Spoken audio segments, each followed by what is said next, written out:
प्यारे बच्चों, आज आपके लिए मिले क्या है मोस्ट इंपोर्टेंट टॉपिक, रैखिक समीकरण, लीनियर इक्वेशन। ये मैं इसलिए लेके आया क्योंकि मैंने ज़्यादातर बच्चों को समस्या देखी है। जब आप बड़े बड़े क्वेश्चन सॉल्व करते हैं तो जब लीनियर इक्वेशन सामने आ जाती है तो बच्चे काफ़ी कंफ्यूज हो जाते हैं। तो मैंने सोचा क्यों ना लीनियर इक्वेशन के साथ इस तरीके से छोटे मोटे क्वेश्चन आपके हो गए, एसएससी CHSL में पूछ लिया, और आपका GD में पूछ लिया, और आपका UP प्लस में पूछ लिया। छोटे मोटे जो ग्रुप D के लेवल के पेपर होते हैं रेलवे वाला, उसमें लीनियर इक्वेशन आपको देखने के लिए मिल जाएंगे। तो दोस्तों मैं सोच रहा था क्यों ना इसके लिए बहुत ही बेस्ट वीडियो आपके लिए बना दो। अगर आप टीचर हैं तो ये आपको बहुत ज़्यादा काम आने वाले, क्योंकि बहुत सारे कॉन्सेप्ट इसमें आप सीखने वाले हो। तो चलिए दोस्तों समझ लेते हैं कि लीनियर इक्वेशन क्या है। इंग्लिश में लीनियर इक्वेशन बोला जाता है, हिंदी में रैखिक समीकरण बोला जाता है। तो कोई समस्या नहीं होने वाली है, बहुत ही बेहतरीन तरीके से समझने वाले हैं। देखिएगा, हम बात कर रहे हैं लीनियर इक्वेशन मतलब दोस्तों रैखिक समीकरण की। अब देखिए, मैं सिंपल सी लैंग्वेज में आपको समझाऊंगा कि हम जानते हैं कि हमारे पास नंबर होते हैं। अब नंबर क्या होते हैं, सपोज कीजिए हमारे पास 6 है, हमारे पास 9 है, हमारे पास 5 है। हमारे पास कोई भी नंबर हो सकता है, लार्जेस्ट नंबर हो सकता है, स्मॉलेस्ट नंबर हो सकता है, कोई भी नंबर हो सकता है। ठीक है, अगर इन नंबर के मल्टीप्लाई में कोई अल्फाबेट लिखा जाता है, मतलब मैं क्या कहना चाह रहा हूं कि अगर नंबर के मल्टीप्लाई में डियर स्टूडेंट कोई अल्फाबेट लिखा जाता है तो वो आपका एल्जेब्रिक हो जाता है। नहीं यही बात समझ में? सपोज कीजिए माय डियर स्टूडेंट, सपोज क्या कीजिए, देख ही लीजिएगा यहाँ पे कि भैया अगर मैं 5 के मल्टीपल में x लिखता हूँ, या 3 के मल्टीपल में y लिखता हूँ, या 4 के मल्टीपल में z लिखता हूँ, तो ये जो बन जाता है वो बन जाता है एल्जेब्रा। और एल्जेब्रा का ही पार्ट होता है लीनियर इक्वेशन। बहुत ही बारीकी से एक पॉइंट बता रहा हूँ कि एल्जेब्रा होता है, एल्जेब्रा का पार्ट ही होता है लीनियर इक्वेशन। क्लियर हुआ? दूसरी चीज कि अगर मैं आपसे कहूं कि इस पर कोई पावर नहीं है, ठीक है, x पर कोई पावर नहीं है, तो आप जानते हो इसकी पावर ऑलरेडी 1 होगी, इसकी भी 1 होगी, इसकी भी 1 होगी। अगर सपोज कीजिए मैंने यहाँ पे 4z और लिखा और इस पर 2 पावर लगा दी, तो ये अब आपकी लीनियर इक्वेशन नहीं है, ये आपकी क्वाड्रेटिक इक्वेशन बन जाएगी। लीनियर इक्वेशन का मतलब है कि एल्जेब्रिक फंक्शन जो मल्टीप्लाई में लगे हुए हैं नंबर्स के साथ या नंबर्स के बिना, तो हमें नंबर्स ही लिखाने होते, सीधी बात ये, बिना नंबर के तो एल्जेब्रा फॉर्म बनेगा नहीं। x और y दे रखा है, आपको क्या निकालना है, आपको पता चलेगा बिना नंबर के? नहीं पता चलेगा भैया।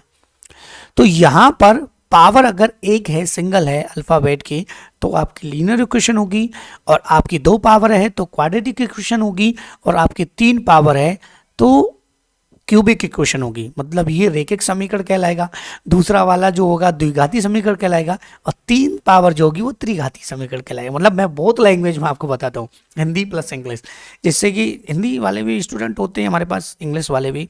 तो चलिए देखते हैं, ठीक है।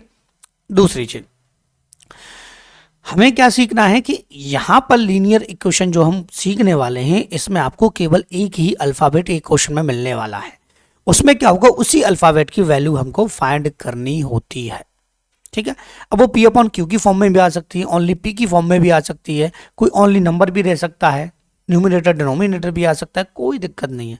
रूट में भी आ सकती है, कोई प्रॉब्लम नहीं है, ठीक है। लेकिन रूट में ज़्यादातर तब हमारे पास वैल्यू आती है जब मैं आपसे कहूँ कि भैया क्वाड्रेटिक इक्वेशन जब होगी, ठीक है।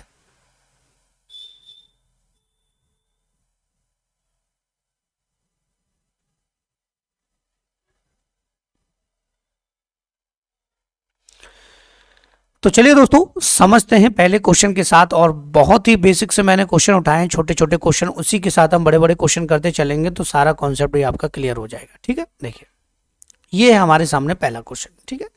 इसको समझ लेते हैं बहुत ही बारीकी से, बहुत ही सिंपल है और बहुत ही अच्छे तरीके से करना। देखिए यहाँ पे दे रखा है 3x -5 20 -2x, ठीक है। एक चीज और यहाँ पे बहुत ही बारीकी सी रहेगी, उसको समझ लेते हैं। देखिए, अब हम लीनियर इक्वेशन जब कर रहे हैं तो हमें 2 चीज यहां पे पढ़नी पड़ेंगे, ठीक है।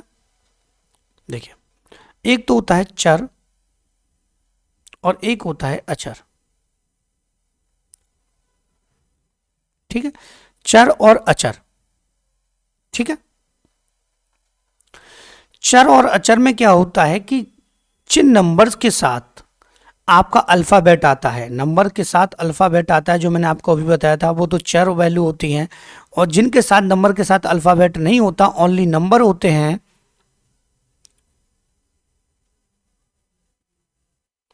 वो आपकी अचर राशियां होती हैं, अचर पद होते हैं, ठीक है। राशियां तो फिजिक्स में आ जाएंगे, अचर पद होते हैं, ठीक है। चर पद और अचर पद, ठीक है। बात है लीनियर और कंसोनेंट ये हो जाता है आपका, ठीक है। अचर पद और लीनियर आपकी ये हो जाती है। क्लियर हुआ? तो लीनियर इक्वेशन ही हम पढ़ रहे हैं। अब हमको क्या करना है कि हमको चर जो पद हैं आपके, उनको आपको लेफ्ट राइट में छोड़ना, लेफ्ट साइड में छोड़ना है, और अचर जो पद हैं उनको राइट में, चर को लेफ्ट में और अचर को राइट में। बस इतना कॉन्सेप्ट याद रखना है। मतलब जिस वैल्यू को हमें फाइंड करना है लीनियर इक्वेशन की, वो हमारी लेफ्ट में रहेगी, बस इतना ध्यान आपको रखना है, ठीक है। क्लियर हुआ? देखिएगा कैसे। तो हमारे पास यहाँ 3x है, तो इसको तो हम लेफ्ट साइड में ही रहने देंगे, और हमको पता है इधर भी एक x की वैल्यू, तो इधर को, इसको इधर ले आएंगे। तो ये 3x है, ये इधर आके माइनस का था तो इधर आके प्लस का हो जाएगा। ये तो आप सभी जानते हैं अच्छे तरीके से। इक्वल, ये ऑलरेडी 20 है, ये माइनस का उधर जाके ये भी प्लस का हो जाएगा, ये हो जाएगा आपका 5। तो यहाँ पर x की वैल्यू सेम है। दूसरी चीज, अगर आपको 2x प्लस 3y मिलता है, मतलब दो अल्फाबेट एक साथ कभी ऐड नहीं होते, और ना ही एक अल्फाबेट की अगर पावर अलग अलग होंगी वो ऐड होंगे, ठीक है। क्लियर हुआ? तो यहाँ पे पावर भी सेम है और अल्फाबेट भी एक है, तो 3x और 5x। अब देखिए मैं एक बहुत ही छोटे से कॉन्सेप्ट से समझाता हूँ। जब हम छोटे थे तो हमसे कहा जाता भैया 4 आम प्लस 2 आम, यही तो था, आम आम था। तो 4 आम और 2 आम अगर हम जोड़ेंगे तो 6 आम हो जाता था, ठीक है। मतलब आम हमको एक बार लिखना था। क्लियर हुआ कि नहीं हुआ? भैया आम हमको कितनी बार लिखना था? एक बार लिखना था। इसी तरीके से 3x और 2x 5 हो जाएगा, और x हमको एक बार लिखना होगा। क्लियर हुआ? कोई दिक्कत नहीं है, ठीक है। ये 25 हो जाएगा, और यहां से हमको x की वैल्यू चाहिए, तो ये हो जाएगी 25/5। आसानी से क्रॉस हो जाएगा, तो x इक्वल कितना आ जाएगा? 5 आ जाएगा। कोई दिक्कत ही नहीं थी यहां तक किसी भी स्टूडेंट को। पहली लीनियर इक्वेशन का आंसर आ चुका है, ठीक है। देखिए दूसरा, सेकंड क्वेश्चन की तरफ बढ़ते हैं। और इस तरीके की क्वेश्चन की इक्वेशन कब बनती है? ध्यान कीजिए, जब लैंग्वेज वाला क्वेश्चन आ जाता है कि अंश और हर में, या अंश में, अंश के 5 गुणे में 2 जोड़ा जाता है, हर में 4 जोड़ा जाता है, तो संख्या इतनी हो जाती है। अंश और हर के आधार पर जो क्वेश्चन आपसे पूछे जाते हैं कि अंश हर से 2 गुना है, अंश हर से 5 गुना है, ठीक है। तो ऐसी क्वेश्चन बनती है, तो उसको भी तो हमें आना चाहिए। तो हम सीधे सीधे क्वेश्चन सीख रहे हैं आज। यहाँ पे देखिए 1 लिया नीचे, ठीक। और यहाँ पर अगर इक्वल दे रखा है तो हमें एलसीएम लेने की जरूरत नहीं है, सीधा सीधा क्रॉस मल्टीप्लिकेशन करेंगे, ठीक है। 1 का 5 में करेंगे तो भैया हो जाएगा 5x, और 1 का 2 में करेंगे हो जाएगा 2, इक्वल 3 का x में करेंगे ये हो जाएगा 3x, और 3 का 4 में करेंगे ये हो जाएगा 12। ये 5x और ये 3x, ये इधर आके माइनस का हो जाएगा, ये हो जाएगा 5x माइनस का 3x, ठीक है। ये 12 का 12, और ये इधर आके हो जाएगा माइनस का 2। 5x में से 3x, तो यहाँ पे हो जाएगा 2x, और ये आ जाएगा आपका 12 में से 2, ये आ जाएगा आपका 10, ठीक है। तो अगर हमें x की वैल्यू चाहिए तो ये 10 अपॉन हो जाएगा 2, 2 से क्रॉस होगा तो ये आ जाएगा आपका x बराबर कितना? 5 आ जाएगा। क्लियर हुआ कि नहीं हुआ? कोई डाउट तो नहीं है किसी भी स्टूडेंट को? कोई डाउट होगा ही, ठीक है। बात आई समझ में? हम ज़्यादा क्वेश्चन नहीं कराने वाले आपको एक झमेले से आज़ाद करने वाले हैं। एक झमेला जो लीनियर इक्वेशन का दिमाग में बढ़ जाता है ना, कि माइनस प्लस में बड़ी कन्फ्यूजन हो जाती है यहाँ सबसे ज़्यादा, किस तरीके से लीनियर इक्वेशन को सॉल्व करना किया जाता है, वो प्रॉब्लम हो जाती है यहाँ सबसे ज़्यादा। तो ये सारी चीज़ें आज आपकी ख़त्म हो जाएंगी, टेंशन जो है, ठीक है। मतलब क्लियर हो जाएगा आपको कि कॉन्सेप्ट क्या क्या होते हैं लीनियर इक्वेशन में, ठीक है। देखिए अब इसी तरीके से एक और क्वेश्चन आ गई, इसमें बच्चे और ज़्यादा कंफ्यूज हो जाते हैं कि सर थोड़ा लेंथी हो गया, तो अब इसको और समझाइए। देखिएगा, फिर क्रॉस मल्टीप्लिकेशन करेंगे। अभी एलजेब्रिक एक्सप्रेशन होते हैं यार, एक्स का हम इसमें करेंगे, ध्यान से समझना इसको, ठीक है। यहाँ पावर भी बढ़ती जाएगी, एक्स का हम इसमें करेंगे तो ये हो जाएगा 9x²। क्लियर हुआ कि नहीं हुआ? एक्स का फिर 1 में करेंगे माइनस का 1x हो जाएगा, फिर हम 6 का करेंगे, 6 का 9 में करेंगे तो ये हो जाएगा 54, मतलब 9 6 54, x का x, 6 का 1 में करेंगे ये हो जाएगा 6, ठीक है। अब इस तरीके से इसको भी कर लेंगे, 3 का x में करेंगे तो ये 3x का 3x में 9x² हो जाएगा, और यहाँ से इसका मल्टीप्लाई यहाँ पे होगा तो ये हो जाएगा माइनस का 15x, ठीक है। 2 का इसमें करेंगे तो ये 6x हो जाएगा, और 2 का इसमें करेंगे तो ये 10 हो जाएगा। क्लियर हुआ? ठीक है, कोई दिक्कत तो नहीं, किसी भी स्टूडेंट को कोई प्रॉब्लम नहीं है। अब थोड़ा सा समझ ले, देखिए ये इधर बोथ साइड में अगर एक जैसे नंबर्स हों, माइनस माइनस के प्लस प्लस के तो क्रॉस हो जाते, क्योंकि ये इधर आके भी क्रॉस हो जाता, तो इन दोनों को यहीं से क्रॉस करना सीख जाइएगा। 54 में से एक एक्स जाएगा तो कितना आएगा भैया, 5 54 आम में तो एक आम घटाएंगे तो 53 बचेंगे, तो भैया 53 एक्स हो जाएगा ये। -6 का 6 हो रहेगा यहीं। ये 15 में से 6 गए तो कितने बचे, 9, माइनस के 9 एक्स हो जाएगा, -10 का 10 रहेगा। ठीक है, ये इधर आके प्लस का हो जाएगा, तो ये हो जाएगा 53x डियर स्टूडेंट, और ये 9x, और ये माइनस का 10, और ये हो जाएगा प्लस का 6, ये हो जाएगा यहाँ पे 62x, और ये हो जाएगा माइनस का 4, तो x इक्वल आ जाएगा माइनस का 4/62, 2 से 2 और 2 से 31।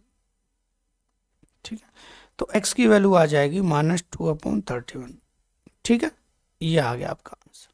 क्लियर हुआ, कोई डाउट तो नहीं है, किसी भी स्टूडेंट को कोई प्रॉब्लम नहीं होनी चाहिए थी। ठीक है, सिंपल सिंपल सी आपकी इक्वेशन होती है, लीनियर, समझने का खेल है यार, कुछ नहीं है इनमें। ठीक है, तो ये क्लास में इसी वजह से लाया था कि किसी भी स्टूडेंट को कोई प्रॉब्लम ना रहे। देखिए, अब जो आपने थंबनेल में देखी ना, वो इक्वेशन आ गई आपके सामने।